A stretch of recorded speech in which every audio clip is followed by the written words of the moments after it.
Good morning. This is Judy from Artistic Artifacts in Alexandria, Virginia. And we have Andy with us today who's going to show us some fun things about how to do your bindings. But before we get to the exciting part, I have a couple announcements. One, we are trying to different format. Facebook, YouTube, everybody has their different formats. So we're trying horizontal this time. Oh, that's so nice. I know you guys have been begging for that. I get it, but we'll try. We're doing it now. So better late than never, right? Okay. I want to be quick with these announcements because I'm telling you, you're going to love the information that Andy's going to give you, and I want to leave a lot of time for that. First of all, the pre-orders for the new Bernina top of the line machine 990 have started. I am seeing numbers that are over 1,000. So I would not be surprised if they not have pre-sold maybe 1,500 machines. So why do I care? Well, if you're interested in a 990, I would really highly recommend doing the pre-order because that means we're as dealers are not going to have machines until 2025. If you're good to wait, that's okay. I'm just trying to be transparent with you with what's going on. And there's a lot of wonderful VIP items that are coming from Bernina and Artistic Artifacts. So we have some things coming that is going to be great, but it's called The Magic. You can go to our website, Bernina's website. You can pre-order. You can come talk to us. You can call us. All of that stuff is still available to you, but it is going to be a really cool machine and it is going to be magic. So if you want in on that, let us know. The next thing is we are getting ready for the Mid-Atlantic Shop Hop, which starts July and August. We have a magazine that is online to buy. That's kind of a guide. It has the passport in it. So you're going to go visit these stores and get their stickers and collect and submit for prizes. So the magazine is available now, so you can start your tours and your schedules of what stores you're going to hit. And then, so that's got the guidelines. Again, we're going to be creative minds here at Artistic Artifacts. So we're working on that. And then we want to make sure that you remember that we do have an Artistic Artifacts YouTube channel.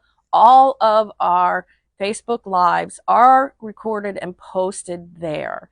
And you're going to want to watch at least Andy's, if not maybe some of mine, a couple of times. So this is going to be, that is supposed to help you, be a resource for you. And we hope that you have signed up to subscribe for that. The YouTube channel will email you when you have new posts and things. All right, so I talked really fast. Summer solstice sale. Oh, how can I forget that? A sale. We have a sale going that each week we will have some special category item that is 25% off. So you need to be on the newsletter list to be able to find out what the next sale is. You can shop online, you can pick up in the store, you can shop in the store, but it will go through the end of June. And I think June has 5 Saturdays, doesn't it? I think so. 5 Saturdays. So we will end the month with the end of bolt sale, which is always very popular here. So you want to make sure that you come early to the store. And I think we're starting it on Thursday. We're starting it on Thursday. So Thursday, Friday, Saturday. And it's an in-store only. But there are specials for online customers. Okay. Usually, yes, we do find something pre-cuts. Usually we do pre-cuts and sales. So because we don't want you left out of this great sale. So lots of things coming. Please make sure that you're getting our newsletter. And we appreciate your support and continued support here. So I'm going to introduce Andy, who is our newest member of the Creative Minds team at Artistic Artifacts. And we are thrilled to have you. And I remember when we sold Andy his first sewing machine, and oh my gosh, that just held you for a couple of months and you just took off. It was so cool to watch. So I know you have a trick to show us, but tell the audience a little bit about what you like to sew and what you did. You make your shirt or I did not. oh, you didn't wear a shirt you made? Oh, I'm still working on collars. okay. The collars. All right. So what is it that you're sewing, Andy? Well, thank you, Judy. Good morning, everybody. So I have most recently been sewing quilts. I actually made this quilt, pieced it completely on an L890 serger and cover stitch machine. In addition to piecing all of the top, I also attached the binding on the serger, and that's what we're going to show you today. Oh, man. So, but thanks to everybody for tuning in. Please drop a comment of where you're dialing in from, and so that we can see how broad the community is. We're so glad to see everybody here. So, before you got started, yep. Instagram, your Instagram handle. Instagram. Yes. My Instagram handle is Andy Martin Makes, all one word. So I post the projects that I'm working on there, and then a lot of times you'll see them also here on the Artistic Artifacts channel. So. But yeah, we're really and you tag them men sew too. Men sew too. Yeah. Yes. Yep. Yeah. So, okay. So yep. So again, this is a disappearing 9 patch that you've seen us do disappearing 9 patch before. But this one is I made for a good friend, and also did the quilting on the Q-matic. So again, we did this all on the serger. And we've got the L890 serger set up here. This for the binding, we are going to be doing this with a 3-thread overlock with a wide stitch. So I've got 2 threads, 2 serger cones, one in the left needle and one for the upper looper, and then in the lower looper, I've got fusible thread. Today, just one interruption. Yep. You have a watcher from Switzerland today. Excellent. It must be a Bernina owner from Switzerland. I hope so. So we are using, again, for the lower looper, we're going to be using fusible thread. Today we're using Wonderfil's Iron Infuse. We also have the Superior fusible thread here in the store that's available. So the couple of modifications that we've got to our standard 3-thread overlock setup. The upper looper tension, we've increased that from 4 to 4.5, and we've also increased the stitch length from 2.5 to 4.0. And you can see on the screen here that those modifications or those adjustments are put in yellow versus the standard that are in black. So that is the setup that we've got here. I do have the cutting width set to 6, which is a quarter inch there. We've also adjusted the micro tension control to +1, and I've got the presser foot pressure reduced from 4 to 3. And if you're thinking you'll never remember that, first this will be posted, and second, all of that information is listed here in the Big Book of Serger Quilting that Bernina has on page 122. So great resource for that. So we've got our sample quilt sandwich here. Fairly standard here, light on the front, dark on the back. I've got a standard or a binding.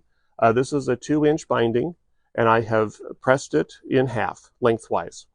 I'm going to start by putting the binding onto the front of the quilt, and I'm going to make sure that I leave a tail that is at least twice as long as the width of the binding to make sure that I've got plenty of room at the end to attach or to join the quilt.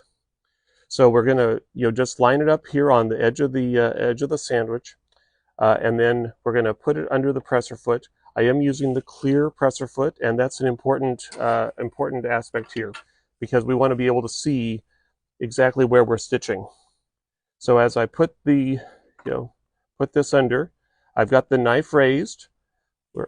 We're gonna just go ahead and start sewing.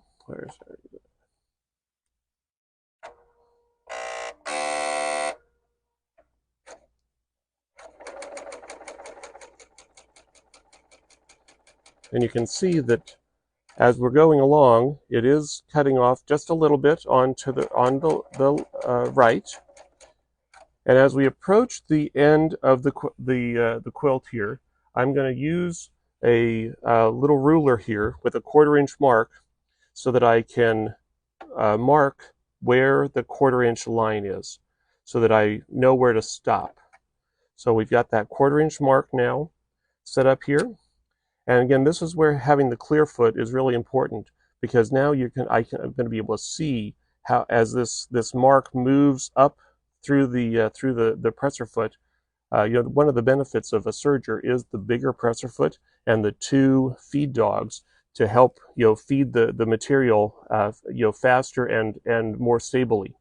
So we're going to keep going through, but I'm going to stop right here at that line, and then I'm going to rotate the work 45 degrees, and I'm going to serge off.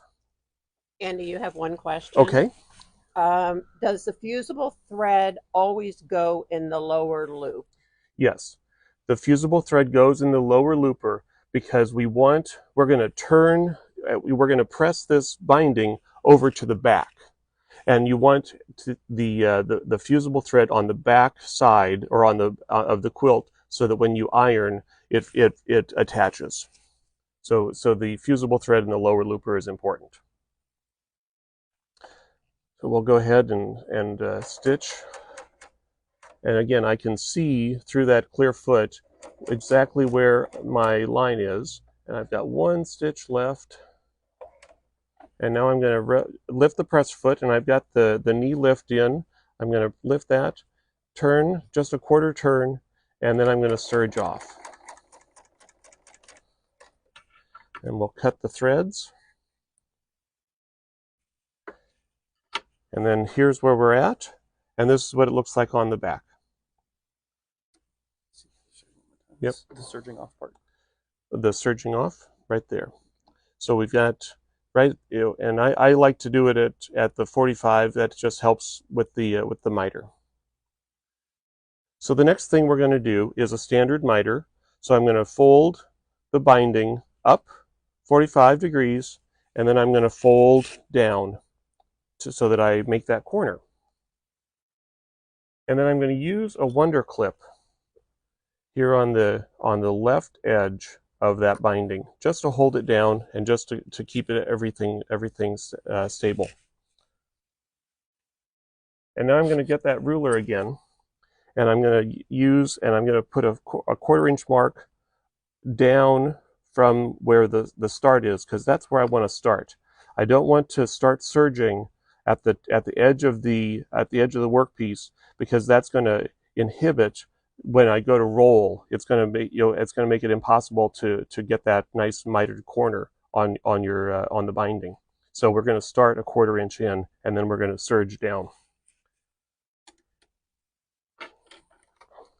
And again, with the clear foot, and I'm going to lift up. I'm going to lift the needle to make sure that I can get everything in there, and then I'm just going to snuggle it up to the against the knife, and put the presser foot down. And again, with the wonder clip far to the left, it's not impeded by impeding the presser foot. And then I like to use the hand wheel to just make sure that I'm going to be at that 1/4 inch mark before where I start. So we're good there. Now I'm going to make sure that I'm all lined up, and we're going to serge.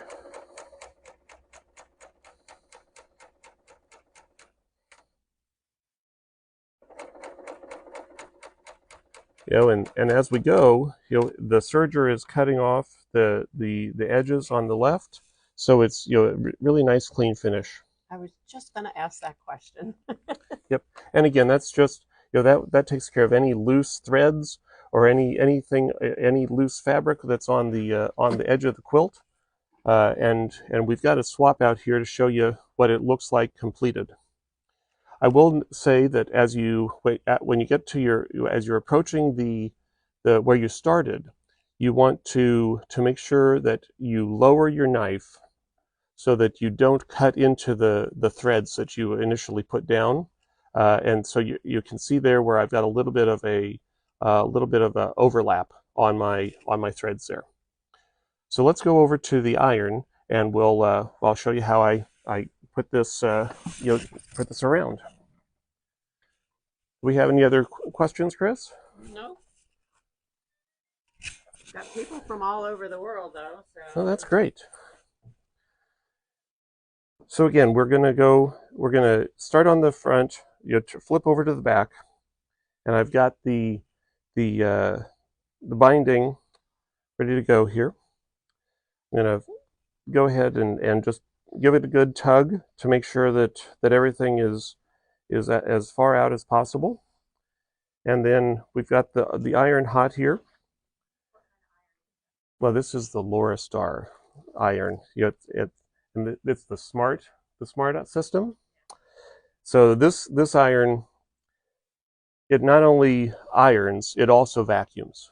So you'll hear a little it actually sucks the work down onto, or will push air up to for delicate work, to make sure that that everything stays, that your workpiece stays really nice. So I'm going to come around, and what I'm going to do is line up the binding just past that stitching line. So it's a great guide now. So you're no longer having to worry about, am I going to get this? Am I going to make this binding work? There we go. There you hear the vacuum.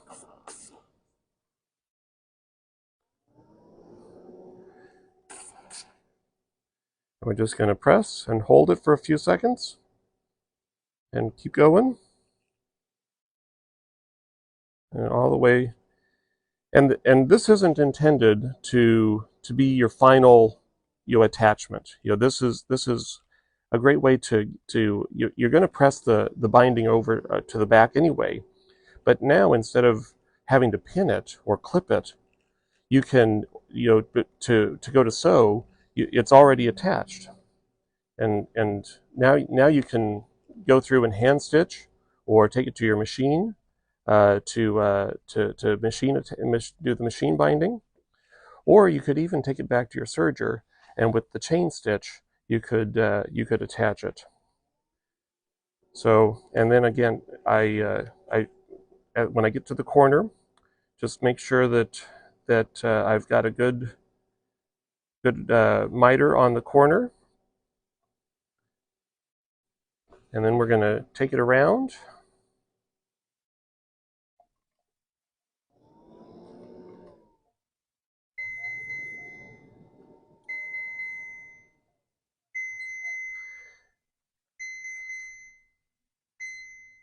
Oh, What'd I do? What'd I do? Oh, I'm so sorry. well, you gotta love technology when it works. Sorry. I have another I question. turned it off by accident. Yep. Actually, a comment from Kathy Buck, our friend Kathy Buck. Okay. Who's another Bernina dealer. Yeah. You can use the needle up down on the foot pedal to hit your spot. Yes. Yes. Just a good tip from Kathy there. Thanks, Kathy. Then someone did ask about how you join the ends. Sure enough. So I join the ends using I do a miter. Chris, would you hand me the corner clipper that's right there on the table? Yep. So I use the. Oh, it's evidently hot. So I use the corner clipper to make the to miter my the end, and then I will either do a mitered seam, to do that, or in this case I just did a tuck, to get it in. But again, it's kind of quilter's preference on how you want to do that to join the ends. But I'm a big fan of the corner clipper. So we'll keep doing this. Now I have one that's all finished. So after you have ironed it all, then you've got all the the edges are down. Now you can take it back to your you can take it back to your machine, or you can take it to your standard sewing machine. And I use the number 10 edge stitch foot. That's a stitch in the ditch foot to run the to then guide through here right along the binding to get an invisible attachment and stitching onto the quilt. I also have seen folks, a lot of folks like to attach their binding by hand, and the nice thing here is, again, you don't have to go through and clip or pin your entire binding. So this is a huge time saver from that standpoint. And then, like I say, we do have with the L890, the chain stitch is available, and that would also be a stitch that you could use to attach the binding. So, do we have any other questions, Chris? No. So I've got a couple other samples of other things that you can do with the serger here. So a couple things. Again, the serger gives us so many options. This block is a 4-patch, that's got the flat lock stitch attaching all of the piecing. So that gives it a lot of definition, and it's a fun stitch to add. This rail fence block is all done on the serger, and again, you see how clean the back of the workpiece is, and this is attached, or this is using a 4-thread overlock, and again, the 4-thread overlock, when you are stitching, or really any of the stitching with the serger with a 6mm cutting width, is going to give you a perfect 1/4-inch seam every time. We also did this bow tie block. Again, this has with the serger. And how many of you have leftover batting that you don't know what to do with because it's all in strips? We made some Franken batting by joining the batting strips with the flat lock seam, and then that gets opened up, and that then flattens out, and then gives you a great way to use your binding, or I'm sorry, use your excess batting for future projects. So great time and money saver, because we all have batting that we need to use up. I've learned so much. This pillow has a number of different serger stitches on it. Again, we've got the flat lock, we've got the pin tuck, we've got some decorative embellishment here that we've done, and with the L890 with the cover stitch mode, you can use the cover stitch, and you're sewing on you have to sew with the right side down. And then when you turn over the workpiece, your fabric is embellished with some great stitching. So a ton of opportunities and different techniques that you can use with the serger, and most of these techniques, it doesn't matter if it's the L890 or another serger, but the L890 does give you extra capability with the cover stitch and the chain stitch. So those are some things to think about. So yes, ma'am. We had a question actually on the. Can they hear it? Mm-hmm. No, you'll have to repeat it. Okay, or I'll get in there next to them. And we had a question actually when we posted the event. Okay. And it was, what's the difference between a serger and a sewing machine? It sounds like from what you're saying, you could make your quilts solely on the serger, but we all have sewing machines. So Sure. why do you have two in your studio? Sure enough. So a couple things that differentiate the serger from the sewing machine. First of all, so your sewing machine, you've got a bobbin, and then you've got the needle thread.